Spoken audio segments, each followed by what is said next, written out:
नमस्कार, आज है 2 नवंबर और ये है अमेरिका लाइव। सबसे पहले नजर डालते हैं आज की खास खबरों पर। अफगानिस्तान चुनाव में अब्दुल्ला के नाम वापस लेने के बाद क्या होगी स्थिति, बात करेंगे विशेषज्ञ से। अमेरिकी विश्वविद्यालयों को भारत में निवेश करने पर बराबर का हक मिलेगा, कहा मानव संसाधन मंत्री कपिल सिब्बल ने। और अमेरिका में मनाया गया हैलोवीन त्योहार, राष्ट्रपति ओबामा ने व्हाइट हाउस में मनाया हैलोवीन। वॉशिंगटन डीसी से मैं हूं वॉइस ऑफ अमेरिका का अमित श्रीवास्तव। अब खबरें विस्तार से। अफगानिस्तान में राष्ट्रपति पद के लिए हो रहे चुनावों के दूसरे चरण से पहले राष्ट्रपति हामिद करजाई के विरोधी अब्दुल्ला ने अपना नाम वापस लेने की घोषणा की है, लेकिन साथ में उन्होंने यह भी कहा है कि शनिवार को होने वाले चुनावों का बहिष्कार वो नहीं करेंगे, यानी दूसरा उम्मीदवार नहीं होने पर भी चुनाव होंगे। कुल मिलाकर अफगानिस्तान में ताजा राजनीतिक स्थिति को लेकर संदेह बरकरार है। इसी पर बात करने के लिए आज स्टूडियो में मौजूद हैं वॉइस ऑफ अमेरिका के अफगानिस्तान सेवा के प्रबंध संपादक मतिउल्लाह आबिद। आबिद साहब, स्वागत है आपका स्टूडियो में। शुक्रिया। क्या स्थिति है, मतलब अभी उन्होंने नाम वापस ले लिया अब्दुल्ला ने, तो हामिद करजाई मेरे ख्याल से एक उम्मीदवार बचे हैं, लेकिन फिर भी सब कह रहे हैं कि इलेक्शन होगा। कैसे चुनाव होगा? असल में यह है कि अफगानिस्तान का जो कॉन्स्टिट्यूशन है उसमें ये एक खला एक कमी है कि अभी तक इसका उनको पता नहीं था कि इलेक्शन दूसरे राउंड में जाएगा और एक कैंडिडेट विड्रॉ करेगा तो फिर क्या होगा। इसके बारे में पहले से सोचा नहीं किया, लिखा नहीं किया। उनको यह तवक्को नहीं था किस तरह भी हो सकता है कभी ना, तो उनको अभी पता चला कि ये ऑप्शन रहता है, उसको अमेंड करना पड़ेगा। दूसरी बात यह है कि अफगानिस्तान में जो इलेक्शन कमीशन है उस पर डिपेंड करता है, और इस तरह जो अमेरिकी हुकूमत ने कहा है, दूसरे सोर्सेज ने कहा है कि हम उनके फैसले का इंतजार करते हैं कि आया वो कहते हैं कैंडिडेट एक था अब्दुल्ला वो रह गया, अभी नहीं प्रेसिडेंट अकेले रह गए हैं, तो उसकी जगह हम अगर इलेक्शन ना भी करें और ऐलान कर दे इज द विनर, तो वो लेजिटिमेट होगा, वैधानिक मतलब इस बारे में फैसला होगा। अभी हुआ नहीं है। और दूसरा जो नॉर्मल प्रोसेस है कि 7 नवंबर को वो बक्स पड़ेंगे, ऑलरेडी बैलेट पेपर पे अब्दुल्ला और करदे का नाम लिखा हुआ है, लोग जाएंगे, हो सकता है कि अब्दुल्ला के कहने के बावजूद कि मैं चुनाव में हिस्सा नहीं लूंगा, बैलेट पेपर पर उनका नाम होगा, तस्वीर होगी। हाँ, क्योंकि अभी एक हफ्ते में मतलब दूसरा बैलेट पेपर बनाना और उसको फिर डिस्ट्रीब्यूट करना भी तो काफी बड़ी मुश्किल की बात है। फिर दूसरा ये है कि उसने कहा कि हम लोगों को नहीं कहेंगे कि वोट देने ना जाएं। उन्होंने जो प्रेस कॉन्फ्रेंस की उन्होंने कहा कि हम खुद में निकल रहा हूँ, लेकिन किसी और को नहीं कह रहा हूँ कि आप वोट ना डालें किसी को। तो इसका मतलब ये है कि वो सपोर्ट कर रहा है और सड़कों पर भी ना आने का उन्होंने कहा है। एक तरफ से अब्दुल्ला की तरफ से एक पॉजिटिव साइन आया है, ये पॉजिटिव साइन है, क्योंकि अब्दुल्ला के लिए मुफीद भी है कि क्योंकि अगर नॉर्मली वो जाते हैं इलेक्शन पे तो नतीजा इनके हक में नहीं आ सकता। अभी 27 लिया है 40 कैंडिडेट में, फिर उसको मुश्किल होगा। लेकिन इन्होंने हर जगह कहा कि वो फ्री एंड फेयर इलेक्शन चाहते थे, इसलिए चूंकि कई इनकी डिमांड थी जो करजई ने पूरी नहीं की, इसलिए वो वापस ले रहे हैं।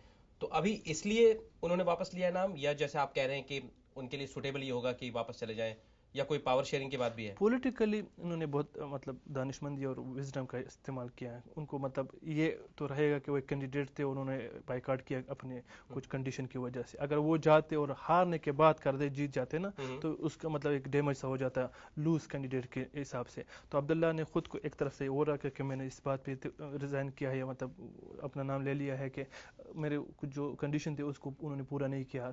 इलेक्शन कमीशन के जो इंचार्ज थे 4 वजीरों के उन्होंने नाम लिया कि उनको मतलब हटा दिया जाए, लेकिन उनका लिस्ट काफी लंबा है, मतलब ये तो 3-4 सामने के हिसाब से उनका फैसला बहुत अच्छा है। लेकिन ये पता है कि अमेरिका की क्या स्थिति है इसमें, अमेरिका क्या कहेगा? अमेरिका की तरफ से मतलब लोगों के जो तवक्कुआत है उसके खिलाफ एक बात आई है। हिलरी क्लिंटन जो सेक्रेटरी ऑफ स्टेट, उन्होंने कहा है कि जो भी आएगा हम उसको कबूल करेंगे और हम आगे जाएंगे, जो भी नतीजा इलेक्शन कमीशन का फैसला होगा हम उसको कबूल करेंगे, और अब्दुल्ला के बगैर भी इलेक्शन प्रोसेस जो पूरा होगा वो हमारे काबिल कबूल है। मतलब अभी के हिसाब से 7 नवंबर को वोट पड़ेंगे।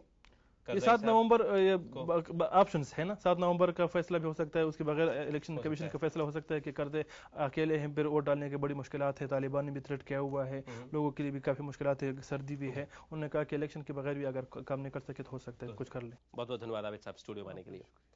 मानव संसाधन मंत्री कपिल सिब्बल ने कई अमेरिकी विश्वविद्यालयों का दौरा किया। पिछले हफ्ते वॉशिंगटन के जॉर्ज टाउन विश्वविद्यालय में उन्होंने भारत की शिक्षा के आधारभूत ढांचे के विस्तार और विदेशी विश्वविद्यालयों के लिए शिक्षा के अवसरों के बारे में बात की। उन्होंने कहा कि भारत में निवेश करने वाले अमेरिकी विश्वविद्यालयों को बराबर का हक मिलेगा।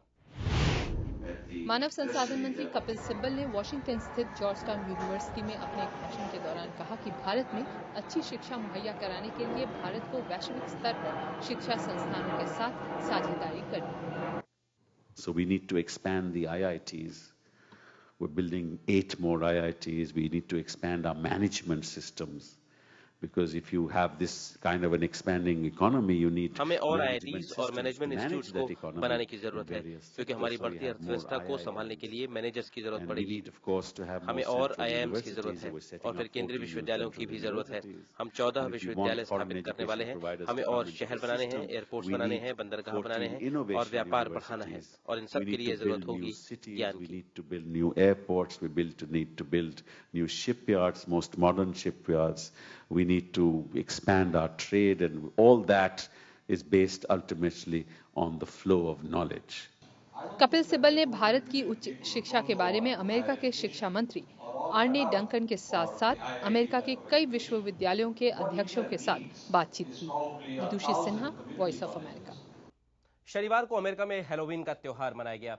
लोग अपने पसंदीदा चरित्र और डरावनी वेशभूषा में सड़कों पर निकले और एक दूसरे को हैरत में डाल दिया. फर्स्ट लेडी मिशेल ओबामा ने कैट वुमेन जैसे कपड़े पहने और खुद राष्ट्रपति बराक ओबामा हाथों में एक टोकरी लिए हुए बच्चों में कैंडीज बांटते नजर आए. यानी पावर सेंटर व्हाइट हाउस में छाया रहा हैलोवीन का हंगामा. देखते हैं व्हाइट हाउस की हैलोवीन. हैलोवीन पर व्हाइट हाउस में 2000 बच्चे अपने हैलोवीन के पोशाक में अमेरिकी राष्ट्रपति से ट्रिक और ट्रीट करने गए. इनमें से कुछ सैन्य सेवा परिवारों से भी थे. राष्ट्रपति ओबामा और फर्स्ट लेडी मिशेल ओबामा ने हर एक बच्चे को एक पैकेट में सेहत के लिए अच्छे खाने की चीजें, व्हाइट हाउस कुक द्वारा बनाई गई कुकी और मिठाइयां भी दी.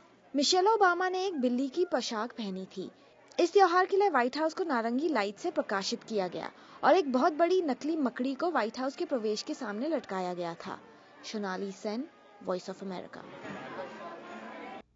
अमेरिका लाइव आप हमारी वेबसाइट www.voasamachaar.com पर भी देख सकते हैं.